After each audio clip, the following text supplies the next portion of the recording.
Alright, with practice and mental preparation, this tutorial will teach you how to windmill.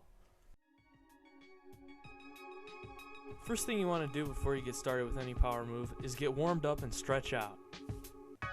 Here are a couple of stretches I like to do before I practice. Now I'm going to teach this tutorial in counterclockwise, so remember, if you're going clockwise, just use your opposite arms and legs that I point out. Also, getting a smooth surface will help. A piece of cardboard will do just fine, and is actually probably better than this pegboard that I have in the video. Now back to stretching. It's also important to stretch out your wrist when learning to do the windmill, because you will be putting a lot of pressure on your arms and wrists, especially when you're beginning. Now, when practicing this move, I recommend wearing a sweatshirt to make the experience more comfortable. Now, one way to start learning this move is from the stabbing position. Basically, you take your left hand if you're going counterclockwise like me, or your right hand if you're going clockwise, and you put it into your stomach, then put your other hand down and get into sort of a baby freeze position. When you feel pretty comfortable here, you can start attempting the initial roll. In the stabbing position with your legs spread, kick your left leg out and your right leg up, break your left arm down, and roll onto your back.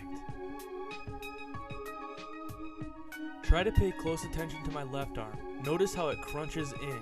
This allows you to more smoothly flow onto your back.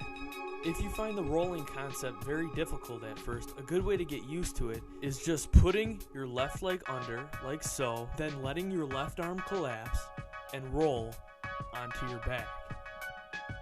Once you get used to this, you gotta remember to keep in mind of keeping your legs and your arms tight so you can eventually do it like this. Once you got that down, you want to work on getting back over. While on your upper back, you want to have your legs and hips go up towards the sky, keeping your upper body towards the ground, and roll over back into the stab position. Try to pay close attention to my right arm as I come over. Notice how it's bent, but then it quickly switches back up and is ready to push me over again. Notice how my legs and hips are up. And notice how my whole body, especially my left leg, is kicking up, while my entire upper body rolls over and pushes down, back into the stabbing position. Now, if you're having trouble generating enough momentum from the stab position, consider throwing a new backspin and trying to get over from that, like so. And once again, pay attention to how the right arm bent helps you get over smoothly. Now, one problem I commonly see is that when people can chain from one stab to another, they freeze in the stabbing position, which causes a huge loss of momentum. A better way to approach this is always mentally prepare yourself to do multiple windmills, and always attempt to do multiple windmills, even if it looks really sloppy and you feel yourself losing momentum. Just keep going and don't stop. Something that might help you get over is generating a bounce with your body.